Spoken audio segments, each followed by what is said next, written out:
We are now live, and welcome to the American Legion Show, or the Kevin White Show. My guest tonight is Angie Jowers, founder of hope.org.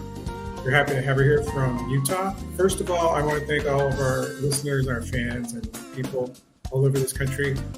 Patriot Nation Radio, PNR, Patriot Nation Radio. Love it. Great hosts, great shows, and interesting people. And that's the most important thing. And last Wednesday's show went really well. Got a lot of views out of it. I'm very happy about that. But for right now, let me find this thing here. For right now, we're going to focus on our guest here. And we're going to bring her on right now, Miss Angie. This is Angie Jowers. Okay. Welcome to the program. How are you? I'm good. Thank you for having me. Oh, you are so welcome. I'm so happy to have you here. I'm putting this music down here. And welcome to the American Legion / Kevin White Show. And awesome. You've been around for a while. And we love our guests, and we only pick the best. So tell us about yourself, your personal self. Tell us where you went to school and where you live now. Okay. So I'm Angie Jowers. I live in Magna, Utah. I got my bachelor's degree in sociology at Brigham Young University, and then I got my master's at a university called Amberton University, which is just outside of Dallas-Fort Worth. And I got that in family studies, and so I focused my research there on coping skills when I got that degree. I started a nonprofit I started the paperwork and everything in 2020 and finally got it up and running in 2021, and I've been doing it since. So nonprofit, you have an NPO and use that for the good of mankind. It sounds like the good of mankind, womankind. And I like that because I know people who have foundations and it's more like a business, but looks like you're doing something really good for it. So tell us what you do. What is your foundation about? Okay, so it's called Cope to Hope. And my biggest thing is I realized that with my research and my master's, and I also have 5 children, and several of them have anxiety and depression. Others have some medical diagnosis that is long-term, lifelong. And so in going through a lot of therapy and doing some things, we learned a lot of coping for these type of issues. And I realized how much kids really could benefit from this. So I started looking into research and doing some. And the research I found came back saying that if kids have a variety of coping skills, healthy coping skills that they can pull from, they will have better academic achievement, better self-esteem, they'll develop better self-regulation, and they'll avoid doing a lot of the negative coping skills that they find very easily, right? So it inspired me to say, let's find a way to get some of these resources and ideas out to more than just parents or caregivers that are dealing with specific type of children, because I think everyone could benefit from this.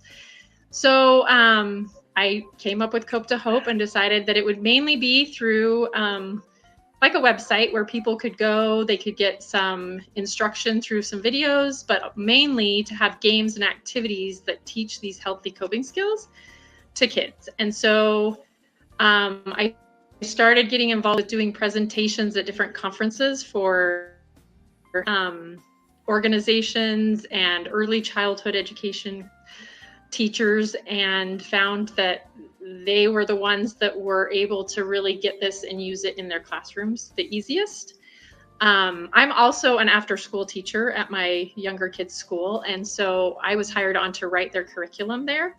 And so I wrote a curriculum with just the healthy coping skills and as the focus, and it was amazing how much that impacted these kids. And so then I said, let's make this available to all these teachers for free. Let's give them these access to these same things to get the benefits that we just talked about.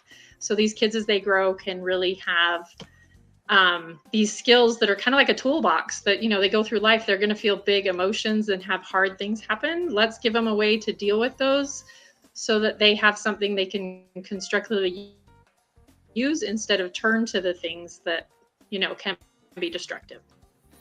So you give them the tools to cope and it's kind of like they have a box, they have a toolbox, they know what to do, and they know where to go, where to turn, instead of going Right. on And their so own it's or something they're just going flowing. to keep adding.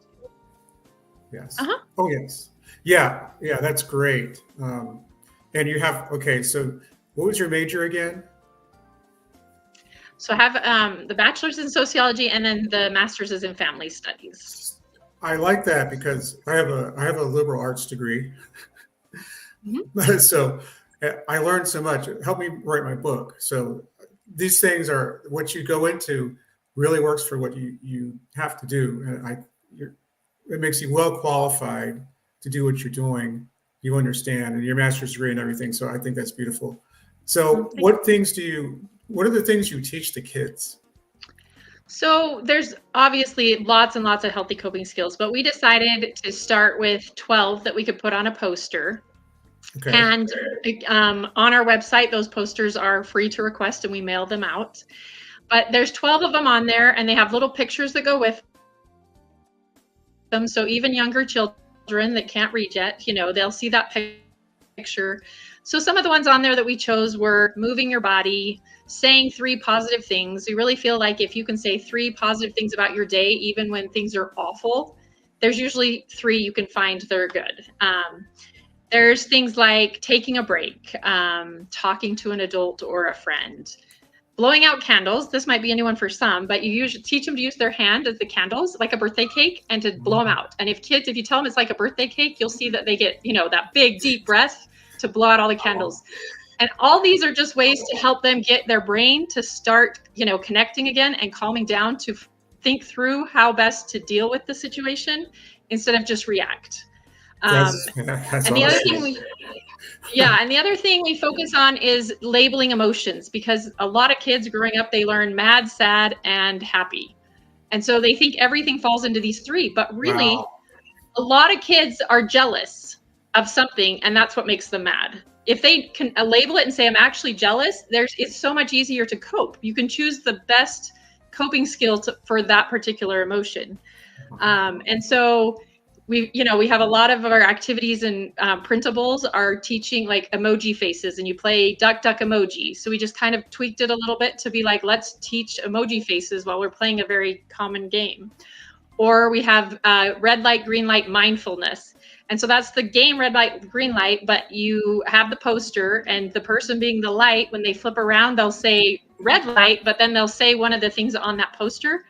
And the kids have to stop and do that, because if you catch them not doing the, coping skill, then they get sent back. It's not just moving, because they can move their body, because one of them is move your body, right? Right. They just can't not do it. If you catch them like just standing there, you're like, oh, you have to go back to the start. And it's just a way, I use this in my after school classes all the time. And it's just a way to be having fun, but you're actually teaching them these things as they're playing. They're not even realizing that these things are going in their head for a future moment, right? So that's fascinating. I like how you're talking about using the fingers as candles, and the 3 different emotions that will turn the kid the wrong direction if they don't know how to cope. That's fantastic. So how did you learn that? Was that part of your education, or did you figure that out on your own? So I have to say, one of my children was diagnosed at 4 years old with oppositional defiant disorder. And so that really put me in a position where I needed to learn skills to be able to help this child. And a lot of things, going to therapy with him and trying to find my own ways to cope with this, because as a parent, it's also a difficult thing, to cope with these different diagnoses and different things. Yeah. I was realizing, what, some of these things are so applicable. I need to be doing exactly what they're telling me to have my son do. And so a lot of it's just over the years, just, picking up these things from therapy with my kids, or just circumstances where I was put in.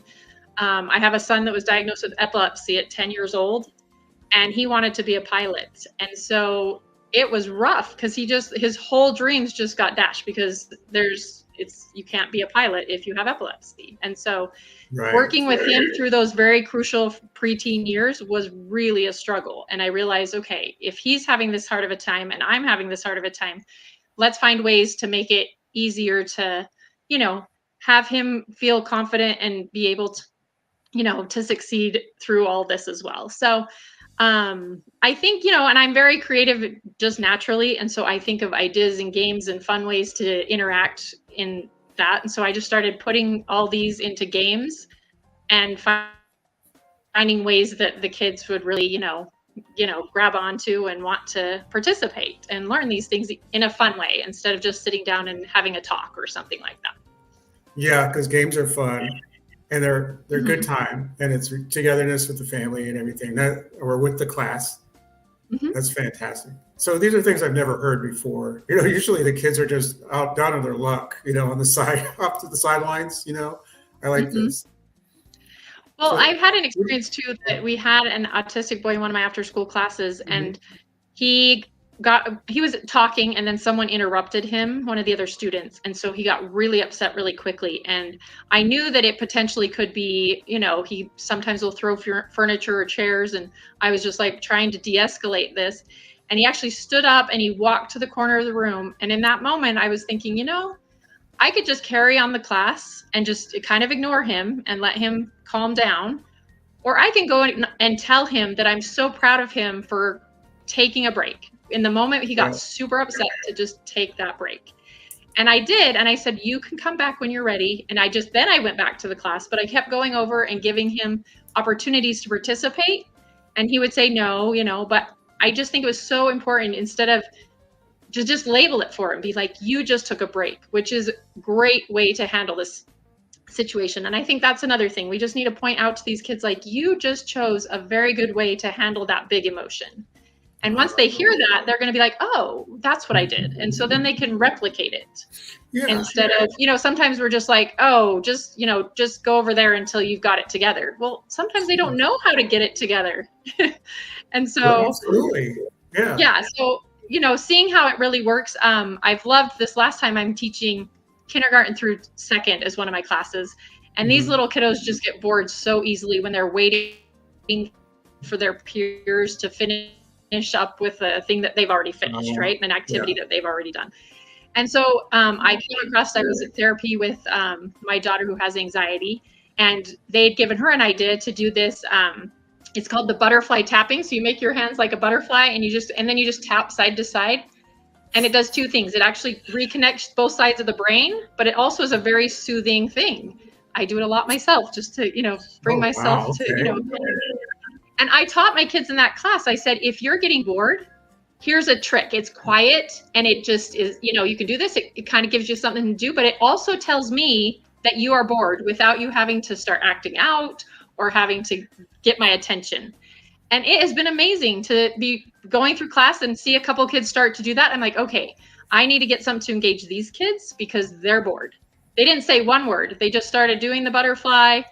And I was like, well, that's great. They just, shared with me how they're feeling. And now I have a chance to say, why don't you guys go over here and start a game over here while these guys finish over here, and it just was a wonderful way to communicate, but it's also helping them in the future to be like, I have this tool. If I'm in the middle of my school class and I'm bored, I don't have to disrupt. I can just sit and do my, my butterfly. So it's been a really cool journey to see how it impacts these kids. That's very interesting, because usually, that's when people, they don't have anything to do and they start drifting. And then now I got something to do now. And I wrote that down in my book and my notes here.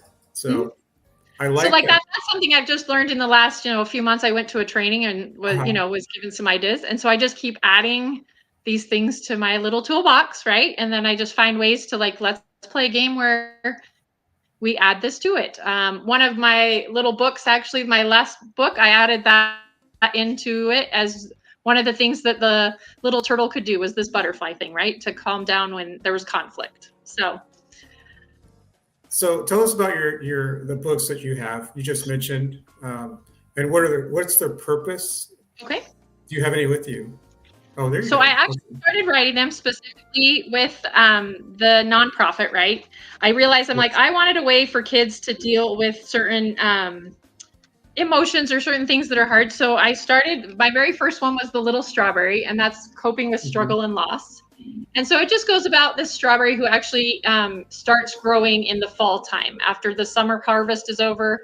Here in Utah, I mean, some places they can harvest all year round, but here in Utah, it gets cold towards, it starts going into autumn and it's cold and it's not really strawberry season. And so it's not ideal circumstances for strawberries to be growing. So I kind of write about how this is how the strawberry is and how he was dealing with all these emotions of being like, wait, I can't be growing now. This isn't right. This is, and just all these big emotions. And, in giving ideas of how to deal with those emotions, just like we talked about off that poster.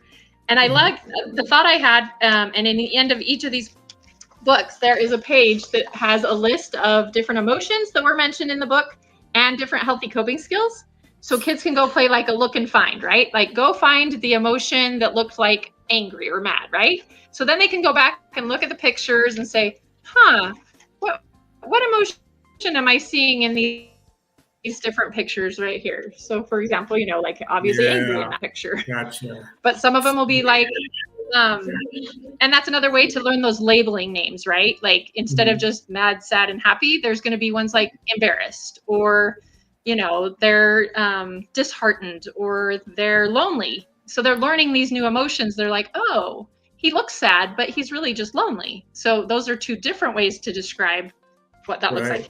So anyway, I have currently 9 of the little books. Do you want me to share them really quick? So I have the little crab is coping with anger. I have the little acorn that is coping with physical limitations and medical diagnosis. Okay. So the latest one is the little turtle, which is coping with conflict. We've got the little music note is coping with self-doubt and embarrassment. We've got the little light bulb, which is coping with failings and disappointments. Oh, light's going to go off. The little snowflake, which is coping with stress and anxiety. Mm-hmm. We've got the little fish, which is coping with feeling bored. And then the little clock, which is coping with death and grief. And so I usually chose something that was relatable, like a lot of anxiety makes you feel like you freeze. And so that kind of inspired the little snowflake. Or the crab, obviously crabby is kind of a phrase used when you're not, when you're kind of upset. Right. So I kind of found a way to have clever little connections that way. But yeah, the purpose of those are strictly, like go through the book and then reinforce that by saying, well, let's go find what did it look like when they took a deep breath. And so there'll be pictures that look like the crab's taking a deep breath or counting to 10. Okay. Nice. So. That's awesome. So how can we get a hold of these books? So currently they are available on Amazon. If you just search Angie Jowers on Amazon, it will pull all the books up at the same time. So that's where they are currently available. I also, though, because I wanted everything to be accessible for everyone, on my website, there's actually a YouTube link, or you can just go to YouTube and search the at Cope to Hope, and it will pull up all the video reads. So I videoed them in, reading them. And so you can just go on there to listen to the stories. Let's see, let's do this. Yeah, there it is. I think this is it right here. Yeah, I'm going to share your page. Okay. Can you see that? Yep. Yep. And so, that YouTube link over there to the right it'll take you to the YouTube channel that has the video reads. It has also some short little teaching videos that go over how to teach your kids the different skills. If you need a little extra explanation, the kid can watch the video.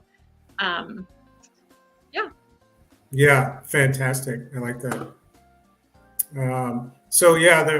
Here's the books. Mm-hmm. So there's 9 currently, and then I do have 4 in Spanish. I'm working on translating all of them. It takes a little extra time, but there are 4 in Spanish also available. It's a great idea. So. Wow. Yes, and you have the entire website in Spanish. Oh my goodness. Yeah.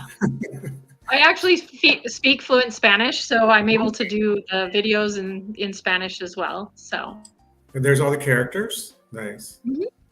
All the emotions. Okay, that's nice. I like it. You got this together. Really nice. I thank you. It's Okay, definitely a great. passion. You definitely have to have a passion to run a nonprofit because there's a lot of red tape getting there. Yeah. Yeah, I know there's everything has like some kind of form of government attached to it. So, Mhm. yeah. And It's so it's like a that small, passion that pushes you through to the next, like one more thing down. Okay, now to the next level, right? Like I'm almost yes. there. Yes, right, right. But how long did it take you? I mean, when did you create this foundation or this program? And how long have you had it? So it is a long time, especially working with the IRS to get 501c3 status, which is Mhm. the tax exempt status. So I think I started in October of 2020 filling out forms and submitting them to the different places. Like you have to submit them in state, you have to submit them to the federal government IRS, and there's just lots of forms that you have to wait for approvals. And so I didn't get the approval to make it tax exempt until April of 2021. So that was, a good 7 months there. But while that was happening, I was doing all the stuff locally here in Utah to get Okay. all the division of corporations, the division of charities, things like that, all set up so that once that came through, everything would be ready to go. My nonprofit is probably a little different than others in that all the people that are in the organization are all volunteers. So we don't have any paid people to run I volunteer my time to run it. Mhm. I have an accountant that was an accountant for 20 years and is retired, and she does all the bookkeeping and, money stuff. I have someone with legal that does all, for all the forms and documents and all that. And they just all donate their time. All my board members, of course, are, volunteer their time to be on the board. We recently actually have started applying for some grants. We have a program. We have reached out to a couple of locals. So we have Help Me Grow Utah, which is an organization here in Utah, also a nonprofit that helps families that they could be anyone, but they do some testing and help their kids make sure that if they have any, limitations or educational limitations or learning disabilities, they give them resources. And recently, I was at a conference and connected with someone from there. And so in February, I'll be starting up a partnership with them to kind of give them resources to give to all of their families and that they're working with. And then years ago, I was also a foster parent. So that's a dear thing to my heart. And so I reached out to Utah Foster Care. And so we're also going to start working with them to get some of these resources out to all the foster parents so that they can have these for the kids that are in their care. Because I've been there and I know how big those emotions are, taking them to visits and getting to see mom and then having to bring them home. Those are some really hard, big emotions. And so that's also, I'm super excited about that partnership to be able to help get resources out to help these kids that, are a little disadvantaged in their circumstances, but give them a tool that's going to help them long term. So, That's interesting. We have I think our last client for our publishing company, it's about foster care and coping with it from the real life perspective. And yeah, that's a great thing. And there are things I never knew about foster care. Most people don't. yeah, no. Timeouts and house to house. And it's really sad, a sad situation until you get a loving home. That's a hard thing to deal with. I can't even imagine. Yeah, and when you get these kids, a lot of them have gone through super traumatic experiences. A lot of Mhm. it's physical, not always, but I know some of the ones that we took into our care had some severe physical things, and going to doctor's appointments every week. And, all of that is really hard on a little 3 or 5 year old that, is like, I don't even know what's happening. I've been taken from my home, but I still love Yeah. those people and I'm missing those people. And so, I also took a lot I learned from that to kind of put into these ideas and games to be like, okay, these circumstances are real and can happen to any kid, like just feeling these big emotions. And so let's find a way that we can help any child, even the ones that are in good conditions,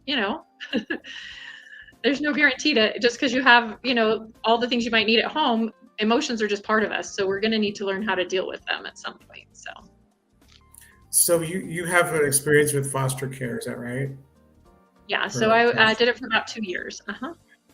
I would love to have you on a show with another foster care person. I think it would be fantastic. Somebody who's in that industry that teaches and everything. So, because these are things that I know, you just don't hear about if you're not involved in that. And I think it's very important to spread this out, this knowledge. Anyway, so tell us about your family. You told me about your kids. Yeah, so I'm married. I've been married for it'll be 24 years this year. I have 5 kids. Their age ranges from almost 8 to 21. Wow. So I have 3 older kids. My oldest daughter has graduated from the university here. I have a son that just started college. I have a junior in high school, and then I have a 5th grader and a 2nd grader. So that's pretty wide. That's pretty wide diversity. Yes. Yeah. But it's good. So that also has been an interesting learning dynamic because even the older kids and different things they're dealing with, the little ones are seeing this. And so sometimes it creates emotions for them that are big because they're like taking on big people's stuff when they don't need to, because that's just what they're around. And so it's been good to help them to use all these. At my house, part of our routine for the day is they always have to do 5 minutes of meditation. And that isn't just sitting and being quiet. I have my whole corner of just Cope to Hope activities and books, and they can sit there and choose any of it to just sit for 5 minutes and just engage with that to kind of give them some downtime. And the other thing that we do is they have to do practices. And practices basically are just something they're struggling with. So if I have one son that really has a hard time making decisions. And so I'll say, okay, today practice making a decision that is not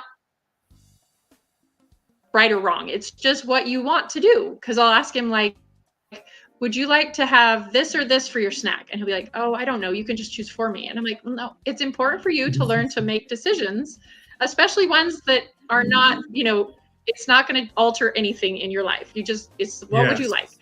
And so it just helps him be prepared for moments when he's given an opportunity to choose, make a choice. It just gives him more confidence, right? And for example, my youngest daughter, a lot of her practicing is she actually had sleep apnea when she was little. So we're talking 1 and 2 years old. And we didn't know this till she was 2.5, 3 when we had a sleep study done. But she was waking up 6 or 7 times a night in panic attacks. And we couldn't figure out what was going on. But it's because she wasn't breathing. She knew it, but we didn't. And so once we got the study back and we realized that was the trigger, I have her practice every day, clogging her nose and breathing through her mouth, because she thinks she can't breathe. If she gets a stuffy nose, she thinks she can't breathe, and she will go into panic attacks from that sleep apnea, And so it makes a big difference. So when she's calm and happy and everything's fine, I'm like, hey, go practice breathing through your mouth when your nose is stuffy. And so she does sometimes she'll be like, why do I have to keep practicing? But then when she gets a cold, she realizes, okay, she starts panicking. I'm like, hey, remember, you can breathe through your mouth when your nose is stuffy. And then it triggers in her brain what she's already practiced. And so she can handle it. So, and you can practice anything. Practice the first day of school when your kid's really nervous about going to their first day of school. You can practice going to the dentist or, anything. You can practice with them when they're calm and say, well, what are you going to do when we go to the store and you really want that toy and I'm not going to buy it for you? That's usually a tantrum right there in the middle of the store. But if they've already thought it through and said, okay, well, I'll maybe ask if I can just hold it in the cart while you finish shopping, right? That's a solution that's, could be a good thing. And then they know exactly what's going to happen ahead of time. So that's one of my big ones too, is practice situations that cause big emotions before they happen. And then there's already a path in the brain that goes straight, they can be like, oh, I already know the answer to this one. I've already come up with it. So giving solutions and options and opportunities. Yeah, I like how you're giving them options instead of them going on the only path they know are tantrums and things like that. And but they have options. That's great. Yeah, and then it's partly them coming up with the options, right? You're like, well, what do you think is a good solution to this problem? Yeah, you're prompting that to come to reality, And then they have some sense yeah. of control at it. Usually when you just say no, not that, they all of a sudden feel like all their control away. So anyway. Yeah, that's a very smart, it's very wise. I like that because usually, I mean, that's something I've never heard before. And you take the time to introduce that with kids. I think it's wonderful. That's something we're not really taught. In a lot of different settings too. Like I even make my teenagers do it. I'm like, okay, can you practice today being respectful when you don't like what the rule is or what we're having for dinner or whatever it is that, gets them in their mood. Can you practice being respectful? And, it's interesting how the next time I'm like, they start getting a little disrespectful, I'll be like, hey, can you tell me what you practiced? Because then they'll be like, oh, wait, I already did this once. I don't need to, you know what I mean? Like, oh, yeah, I practiced that I was just going to take a deep breath and say, okay, mom. Because I tell them all the time, I'm like, okay does not mean you agree with me. It means that you heard and that you're accepting what it is. And so it makes them feel like they're not giving up their power, right? It's like, I'm just saying okay because I don't need to argue this. So.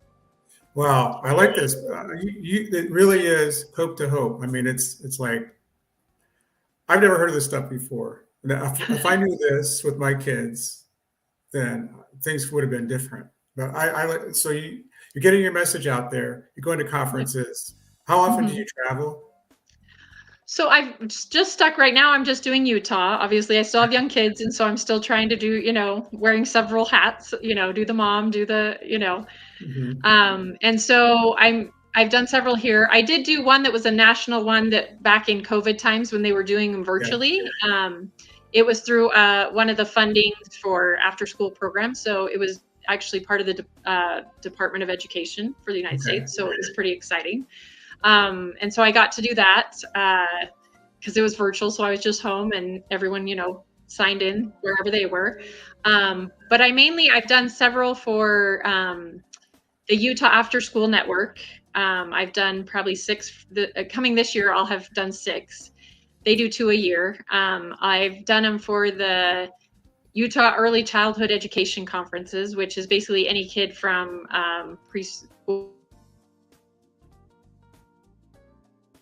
up into 3rd grade. That's the age they focus on. And that one's been cool because they have it in English. They have me present in both languages because they have a lot of, early childhood preschool or daycare centers that, have Spanish speaking employees. And so I do those in both languages. And then one for the Utah Gifted and Talented Student Conference. And so that's for ones geared for, high achieving students. So it works on that side of things too. You've got the privileged and difficult circumstances, but you also have the ones that are super smart that also are feeling big emotions because they feel like in school, they're so bored all the time, right? So teaching the same skills is going to benefit them just as much as it will benefit those that are coming from hard, different circumstances. Yes. Yeah. So you do a lot of things. I like that. And even though I know, because you have a big age range. So yeah, you're not jet setting around the country. So not yet. You'd be home. Someday you will. Right. Well, is there anything you want to tell the audience about? So, well, I just think we need to focus on like what the benefits really are. If you're just adding one little thing to your day about adding a coping activity, it doesn't always have to be a big activity. Some of them is just like, oh, let's play thankful ABCs. And so you start with A and you say, what are you thankful for that starts with A? And then you go B, C, something that simple. At my house, part of our bedtime routine is my kids will tell me 3 positive things about their day. And then I, in turn, will tell them 3 things I like about them as a person or something they do well. Oh, wow. Because I started that with my teenagers because a lot of days would be really rough between us. And so I wanted them to have something at the end of the day that said, I love you and you're still an amazing person, even though we've, disagreed a lot today. And so that's just something I added to the routine. There's also, I think it's really important. There's these, one of the printables on copetohope.org is a thermometer, an emotion thermometer. And so it's basically, you print it out and then you cut out the little pieces and you can make it so that it looks like the thermometers are pulling up. and it shows different emotions. And so you ask your child, how much did you feel happy today? And then they're like, oh, I was really happy today. And then it'll be like frustrated, and it might be tired. And then if you see that they were mad, if you see that one of them is pretty high, you'll be like, oh, what happened that made you feel that way? And it's a wonderful way to get them to open up a little bit and say, oh, this happened at school that was really hard, that made me mad. Or, you know what, I'm just super tired tonight. Like, so that's why I put it high on tired, kind of a thing. And so it gets you to understand when they're feeling things and why they're feeling things. And it's fun for them because they're like, oh, I didn't feel really that much of that emotion, so I'm just going to keep that one down here. And it gives them an interactive way to kind of communicate to a parent or a caregiver what they're feeling, and then open up to say why they were feeling that, instead of, did anything hard? They're going to be like, no, why? But if you do it in a way that's like, what made you feel, lonely today, or sad, or embarrassed, then they'll open up a little bit. So you're putting a gauge on them, which is good, to understand where they're coming from and how they're feeling. I think that is great. Yeah. So I just want everyone to be able to find and use these resources, because I love the benefits that they found research wise, right? Mm-hmm. Like giving them self-esteem as they get older, giving them self-regulation. That's huge as they, get into teen years and, adulting. If they don't have self-regulation skills, it's going to be really hard to not fall into those negative patterns of coping. So we know everything negative is not good for anyone. So no. Yeah, and it really impacts them long term. And I'm just hoping to get the word out so that people can go on and print off all of these, share it with everyone. You can go on my website also and subscribe. I only send out like a monthly update, and then I do a quarterly newsletter. So I'm not spamming people with lots of emails. It's just to tell you when we have new things that are added to the website, and then when there's new books that come out, or when there's just to tell you about what our successes and what's going on. So you can just put in your email on the website right on the front page there, and then you'll be added to that, and you'll get those updates. So I encourage people to do that. I will do that today. I'll do that tonight after the show. Let me ask you this. Is there any? So this is how people reach you, is through your website, Cope to Hope, and that's and so that's where, if you want to get involved, you want to subscribe, and you want to learn more about this, then they should follow you and your YouTube page and all. So now let me ask you: do you know Mr. Stevenson? That name does not. My stepdad. He's one of the Marcus's friends, and he has kind of the same thing. It's helping the little young men who don't have fathers. He does a bunch of videos. He does tons of videos. It's called mystepdad.org and my stepdad. That's really great. You should check that out. You're in the same town. Is it Stevenson with a PH or a V? Yes, I think it's with a PH. Okay. Yeah, I'll check that out. He's one of he's friends with the Markinsons. They went to school together. So you should check that out too, and that would help out those kids as well. Your program. Yeah, I think all these ways of we all kind of connect and help in these ways that, can all make a difference. So that's, I think, why we do it. Yes, I agree. So anyway, you have anything else you want to say before we go? Or you could stay as long as you like, but I'm just wondering. I don't want to take up your time. I think I've shared mainly, my goal is to basically get this to as many people as possible. That's why everything to download, there's no charge for these things. It's just a way for them to implement these things and try and use them and see how they will benefit your family, your classrooms, the kids in your care. And, I really hold on to the research that shows that those will be the promise, rewards, right? That's what will happen if we'll put in the time now to give them these tools. They're going to use them through the rest of their lives, as they grow. And so giving it to them, the earlier the better, right? Because then it's just adding more as they go along. So absolutely. Well, I appreciate you coming on. And yes, and I like supporting good causes, different organizations. So I'm going to subscribe to that, to your page and Awesome. your newsletter, Yeah. and yeah, I'm sure a lot of other people will do that too. So I'm going to put this in the. I'll put the information out. Okay, And awesome. Yeah, and just a reminder, you can go on the website and you go to the one that says free poster. And if you just, you'll send me an email with how many you want, and we'll mail them out to you so you can have these. They're, full color, just 8.5 by 11 posters. So not incredibly huge, but you can put them on their kids' walls. And just as a reminder to be like, oh, let's talk about one of these, or let's learn something. Those are also accessible. Feel free to ask for those. Fantastic. Well, thank you, Angie Jowers, and your organization, Cope to Hope. I wish you big success and big expansion, because I think this is great. Something I've never heard of. I think this is wonderful. And reading and engaging the kids and see what they're really going through, and helping them cope. That's why I like this, Cope to Hope. So I really Awesome. like I sure this. appreciate having you being on your show and reaching out. And yeah, I Thank you appreciate very it. much. All Thank right. you. Hope to have you on again sometime, and we'll talk some more, or maybe with other guests too. So I appreciate it, and thank you very much. Okay. Thank you. You are so welcome. Angie, oh my goodness, that was a fantastic show. That was a great. So, and I really like what she says. Like I said, this is all brand new to me, and never heard anything like it. But I love the fact that there's like an alternative. Instead of letting somebody go off the rails, then you can bring them in, or you can reel them back to reality. That's what I like about this program. We have another comment here. Oh, somebody says bye. Okay. So anyway, great show tonight, and we will see you next Wednesday on the Kevin White American Legion Show. And God bless America, and God bless the USA, and God bless everyone. Thank you. And we are